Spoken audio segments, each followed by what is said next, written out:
Good evening all of you, your most welcome on our YouTube channel doctor Akhilesh Sharma, जहां हम discuss कर रहे हैं एक नए टॉपिक के साथ।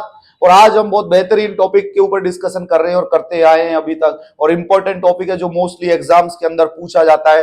वो टॉपिक का नाम है बेटा therapeutic. THERAPEUTIC, therapeutic nurse patient relationship. मेरे बच्चों, मेरे डियर स्टूडेंट्स, ये क्वेश्चन बहुत बार एग्जाम के अंदर पूछा जाता है। ये नर्सिंग एजुकेशन के अंदर पूछा जाता है। ये फंडामेंटल ऑफ नर्सिंग के अंदर पूछा जाता है कि सर ये क्या होता है। कई लोग इसको क्या कहते हैं, आईपीआर, इंटरपर्सनल रिलेशनशिप की भी भाषा दे सकते हैं, आईपीआर। लेकिन मेरे बच्चों, IPR means interpersonal relationship in nursing. Nursing का means nurse patient relationship. Nurse और एक पेशेंट का रिलेशनशिप बहुत इंपॉर्टेंट टास्क होता है लाइफ का। तो दोस्तों, जब हम नर्स पेशेंट रिलेशनशिप के बात करते हैं तो सबसे पहले इसके बारे में हम इंट्रोडक्शन लिखते हैं। तो मेरे बच्चों, इंट्रोडक्शन लिखेंगे तो आपको बताने की जरूरत नहीं है कि एक नर्स का और एक पेशेंट का आपस में रिलेशनशिप कैसा होना चाहिए। बड़ा हेल्दी रिलेशन होना चाहिए। एक सीरीज होती है। अरे डायरेक्ट तुम पेशेंट से तो ये नहीं कहोगे ना, डायरेक्ट जाते कोई बात नहीं करोगे। जब 2-3 दिन पेशेंट हो जाते हैं, पेशेंट फ्रेंडली हो जाता है, हम उससे बात करते हैं, उसकी हेल्प करते हैं, उसकी मदद करते हैं, पेशेंट के साथ ओरिएंटेशन करते हैं, उसका इलाज करने जाते हैं। ये सारी चीजें बड़ी इंपॉर्टेंट है। यदि आप कहेंगे hello mister Mohammad Irfan, we are coming to give you injection this, हम ये इंजेक्शन लगाने आपके पास आए, इस इंजेक्शन का ये फायदा है, आपके डॉक्टर ने इस कारण ये इंजेक्शन लिखा हुआ है, मैं आपके लगा सकती हूं क्या? आप इतना पूछोगे पेशेंट को कितना अच्छा लगेगा। आप ये बताइए, फील कंफर्ट, एक कंफर्ट फील होना चाहिए यार। हम गेट में घुसने से भी पहले पूछते हैं may I come inside at your home और नॉट। कि ये थोड़ी है कि डायरेक्ट पता पड़े साहिल का घर है घुस जाओ। चाहे साहिल नहा रहा है बैठ के, बाथरूम में टॉयलेट कर रहा है और तुम घुसे जा रहे हो। अरे भाई पूछ लो ना, नॉक कर लो, साहिल कहां है, किधर है, चाय मिलेगी नहीं मिलेगी। अरे चाहे घर वाले उसको पिलाए या ना पिलाए, तुम्हें तो पिलाएंगे ही। तो बेटा relationship, therapeutic nurse patient relationship के अंदर जो इंट्रोडक्शन की बात आती है, it is an interaction between two person. बेटा ये आप इसकी डेफिनेशन में भी लिख सकते हो, it is an interaction between two person in which the nurse offers a series of purposeful activity that are useful in a particular patient। अरे कितनी बढ़िया डेफिनेशन लिखी है यार, इसको लिखी लो। इट इज एन इंटरेक्शन, ये लिखो बेटा, इट इज एन इंटरेक्शन। मेरे बच्चों, मेरे दोस्तों, ये डेफिनेशन याद कर लो। It is an interaction between two person, between two person, between two person, between two person in which the nurse in which the nurse offers a series of offers a series of offers a series of purposeful activity of purposeful activity of purposeful activity that are useful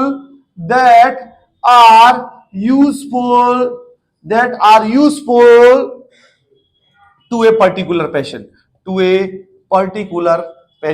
मेरे दोस्तों, आपको ये definition का समझ में आया क्या है? देखो बेटा, सुनना मेरी बात।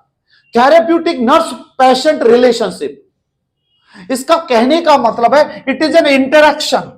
इंटरेक्शन मींस एक दूसरे का मिलना बिटवीन टू पर्सन। ये तो याद करने की कोई जरूरत नहीं है। इन विच, क्योंकि नर्स पेशेंट है तो in which the nurse offers a series of purposeful activity. हम हमारे पेशेंट के साथ करेंगे जो एक्टिविटी वो पर्पसफुली होगी। ये थोड़ी है पेशेंट से बोलेंगे चलो गिल्ली डंडा खेलते हैं। अरे ऐसा थोड़ी बोलेंगे। हम जो भी एक्टिविटी करेंगे पेशेंट के साथ वो पर्पसफुल होगी, पेशेंट की हेल्थ से रिलेटेड होगी और उसमें कुछ न कुछ इंप्रूवमेंट होगा, जब भी तो हम उसके संग कोई एक्टिविटी करेंगे। पर्पसफुल एक्टिविटी और purposeful activity that are useful to a particular patient. ये डेफिनेशन याद हो गई। It is an interaction between two person in, ये तो कॉमन है यार। अब जब तुम therapeutic nurse patient means nurse और पेशेंट दो शब्द आ रहे हैं, तो इसकी डेफिनेशन कैसे बनाएंगे? It is an interaction between two person in which nurse offers a series of purposeful activity that are useful to a particular patient. ये समझ में आया? आंख बंद करके जब आप इसको प्यार से बोलोगे, कैसे बोलोगे? It is an interaction between two persons in which nurse offers a purposeful activity to a particular patient. ये कितनी बढ़िया डेफिनेशन हुई। अरे बेटा, ये जब डेफिनेशन को तुम तुम्हारे मन में बसा लोगी ना प्राची, इसको प्यार से देखना, बिल्कुल इसको समझना। मां जब तुम्हारे दही वल्ले खिलाती है ना ढंग के बना के, तो उनको तुम कितने प्यार से देखते हो, ऐसे ही इसको देखना। मां अच्छा खाना खिलाती है नहीं खिलाती? खिलाती है। हाँ, तो जैसे तुम उसके लिए लालायित रहते हो, ऐसे इसके लिए लालायित रहो। कितनी बड़ी, it is an interaction between two person in which the nurse offers a series of purposeful activity that are useful to an particular patient. कितनी बढ़िया डेफिनेशन है यार, मन खुश हो जाएगा देखो ऐसे पढ़ के। आया मजा? इसके बाद बेटी, each interaction that takes place between the nurse and patient a series of steps. कुछ स्टेप्स होती हैं नर्स और पेशेंट के इंटरेक्शन की, that leads to establishment of a nurse patient relationship. जब भी हमारा नर्स पेशेंट का रिलेशनशिप एस्टेब्लिशमेंट होगा। समझ में आ रही है? मेरे बच्चे कमेंट्स नहीं करते, बहुत सारे बच्चे तो कमेंट्स नहीं करते यार, वीडियो कैसी लग रही, क्या पता मोटिवेशन, मुझे मोटिवेशन नहीं मिल रहा साइकोलॉजी के मास्टर को। हमारे वीडियोस देखने वाले बच्चे कमेंट्स ही नहीं डालते, कोई कहा सर वेल डन, बढ़िया, मजा आ गया, समझ में आ रहा है, अच्छा आ गए गुरु, बहुत बढ़िया, कोई बोलता ही नहीं है। सब लाइक नल हाइपोथेसिस पड़ी हुई। सुनो, अब डेफिनेशन एक और लिख दिए किताब वाले ने। Nurse patient relationship is an interpersonal process. भैया इंटरपर्सनल प्रोसेस है in which nurse facilitate the personal growth and development of another patient. Means nurse, ये दोनों का एक इंटरपर्सनल। अब देखो मेरी बेटी, तुम्हें मैं बताऊं प्राची, ये कैसे डेफिनेशन याद करते हैं। Therapeutic nurse patient relationship is an interpersonal relationship between nurse and patient. अरे भैया, इसी को तो इंग्लिश में लिखा है, तुम तो इंग्लिश मीडियम वाले हो यार, मैं तो हिंदी भाषा का छात्र हूं। Therapeutic nurse patient relationship is an interaction, it is an interpersonal relationship between nurse and patient where nurse facilitate the growth and development of the patient। कितनी बढ़िया बात है। अरे अपने आप खुद ही बोल रही है कि मैं क्या हूं। Over time by assisting that person, जैसे हम पेशेंट को असिस्ट करते हैं, patient to mature, to become more adaptive, integrated and open personal experiences and able to find meaning in the situation. ये इस चीज का मतलब समझ में आया आपको? इसके बाद in the nurse patient relationship focuses. अब क्या क्या चीज के लिए हम नर्स पेशेंट रिलेशनशिप रखते हैं? सबसे पहले तो helps in solving the problem. सबसे पहले तो किसके लिए? जब इसके ऑब्जेक्टिव्स पूछे जाते हैं, उद्देश्य पूछे जाते हैं, या एम्स पूछे जाते हैं। एम्स वो वाला नहीं, एडमिट करा दो मरीज को, एम्स AIMS, एम्स उद्देश्य। पहला तो उद्देश्य होगा बेटा to find out the need and problem of the patient and problem of the patient and family. समझ में आई मेरी बेटी? पहला तो हो गया ये। दूसरा क्या हो गया? Helps in solving the problem, helps in solving the problem. अरे जो प्रॉब्लम फाइंड आउट की है उसको सॉल्व करने के लिए तो आपको नर्स पेशेंट रिलेशनशिप रखते हैं। तीसरा क्या होगा? Facilitates personal growth and development, personal growth and development facilitates, करता है। ये ऑब्जेक्टिव हो गए। इसके लिए हमारी नर्सेस को साइंटिफिक नॉलेज एंड स्किल्स होना चाहिए। ये समझ में आया बेटा? अब जो हम आगे पढ़ते हैं, इसके अंदर जो हम आगे पढ़ते हैं, phases of nurse and patient relationship. अब कौन कौन से फेजेस हैं जो इसके अंदर ऐड किए जाते हैं? सबसे पहले तो जो फेजेस नर्स और पेशेंट रिलेशनशिप के जो फेजेस होते हैं वो क्या क्या होते हैं? सबसे पहले तो बेटा ये याद रख लेना मेरे बच्चों, ये क्वेश्चन पूछे जाते हैं। 4 फेजेस होते हैं। पहला जो फेज होता है उस फेज को बोलते प्री इंटरेक्शन फेज। दूसरा हो गया ओरिएंटेशन फेज। ये याद कर लेना सोनाली, तुम्हें कसम है साहिल की, ओरिएंटेशन फेज। तीसरा, अब तो बोल रही है बिल्कुल याद नहीं, वर्किंग फेज। नेक्स्ट हो गया टर्मिनेशन फेज। ये समझ में आई बेटा? प्री इंटरेक्शन फेज, दूसरा ओरिएंटेशन। इस ओरिएंटेशन वाले फेज को बेटा इंट्रोडक्टरी या इनिशिएटिव फेज भी बोला जाता है। समझ में आई बेटी? दूसरे को वर्किंग को थेराप्यूटिक या आइडेंटिफिकेशन फेज भी बोला जाता है।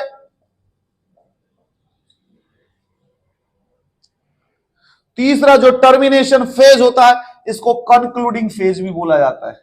बेटे मैं आपको जो पढ़ा रहा हूं मेरे बच्चे, ये आप चाहे याद रखो ना रखो इसकी कोई जरूरत नहीं, लेकिन इन चार नामों को जरूर याद कर लेना कि पहला phase is the pre interaction phase, second is the orientation phase, third is the working phase and fourth is the termination phase.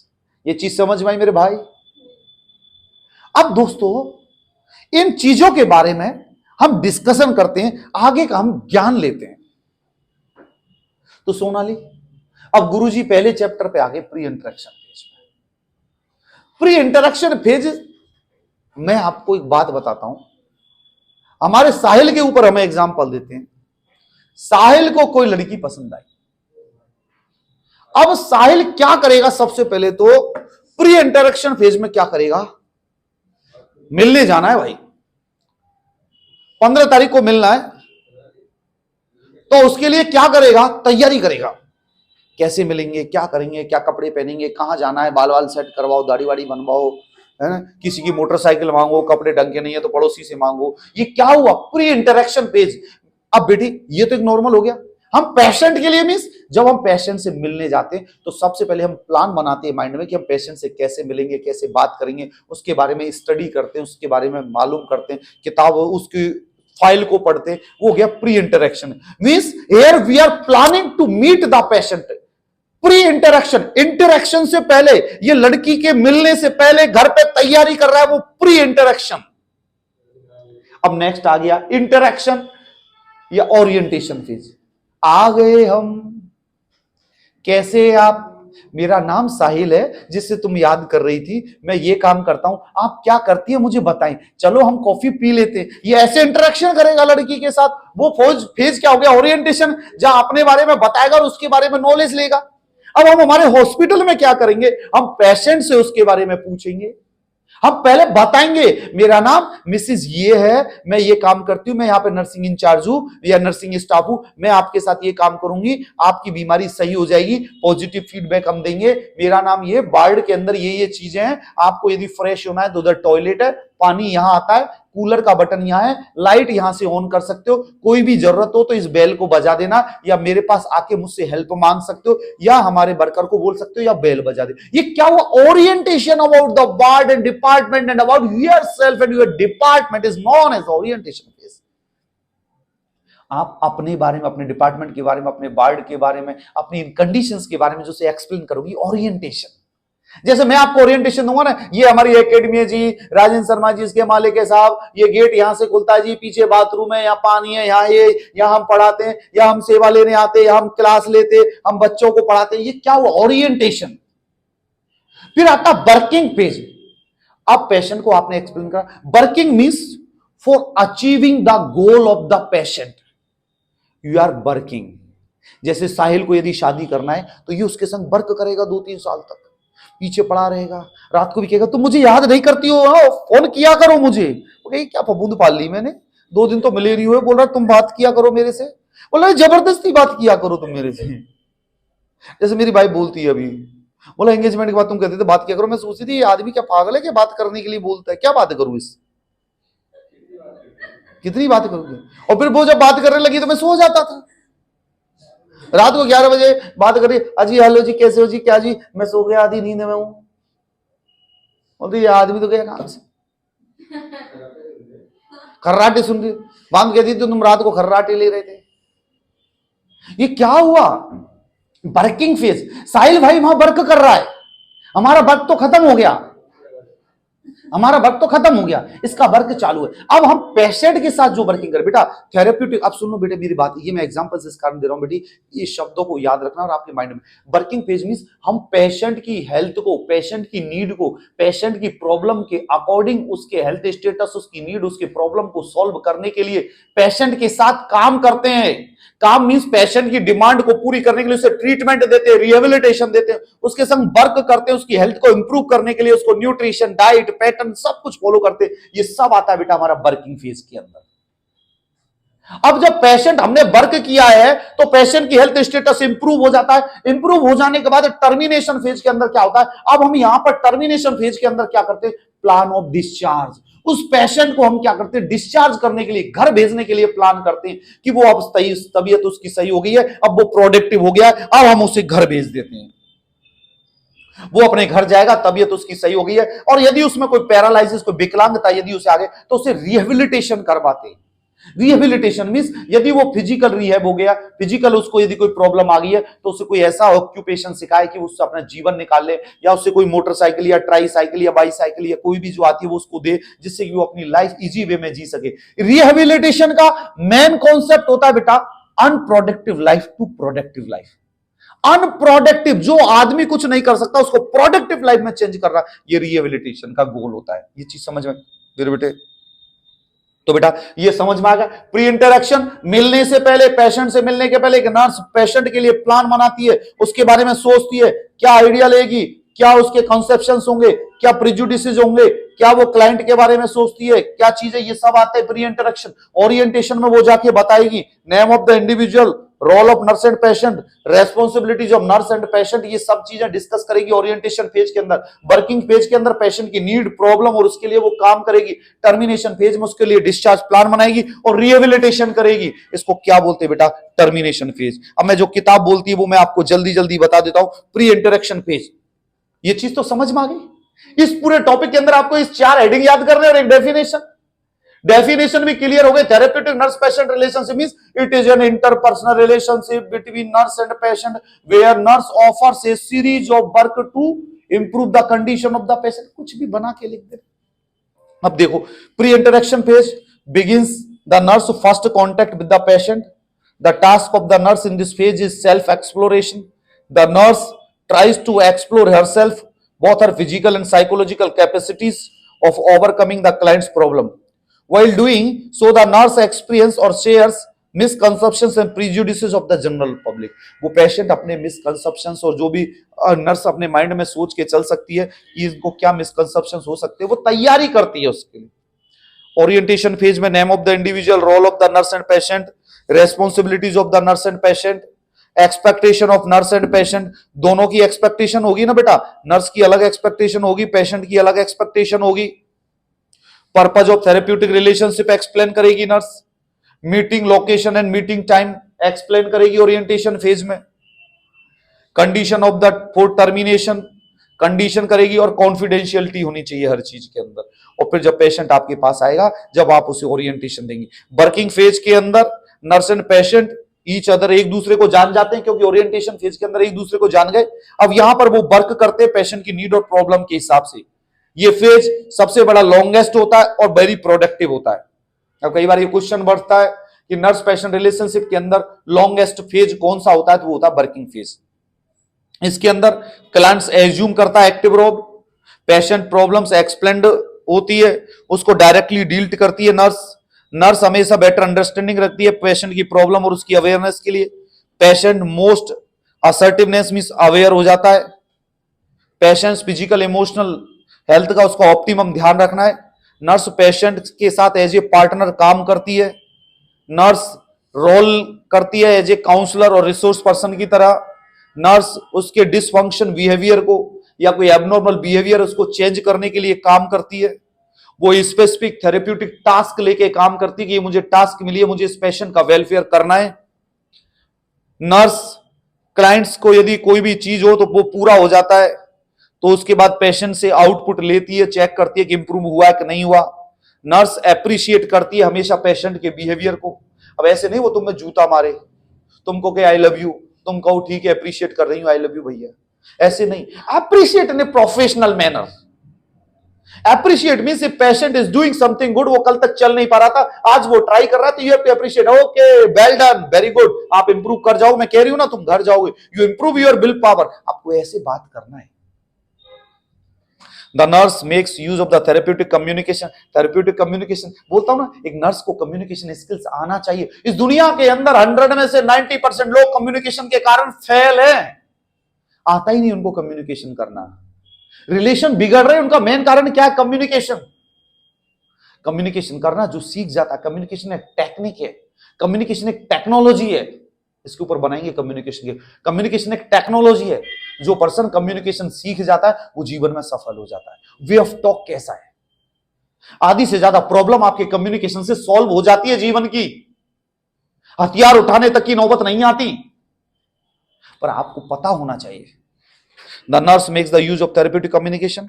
Nurse teaches the problem solving skills. आपको बताना होगा कि ऐसे ऐसे प्रॉब्लम सॉल्व होगी, स्किल्स को health education देना है उसे। पेशेंट को असिस्ट करना है, कोई यदि उसको स्ट्रेस हो रहा है तो उस दौरान भी उसको देखना है।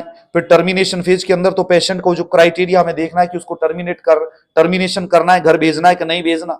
जैसे पेशेंट की यदि फंक्शन इंप्रूव हो गए और आइसोलेशन में पेशेंट अब नहीं रहता, वो सोशल हो गया है, तो आप उसे घर भेज सकते हो।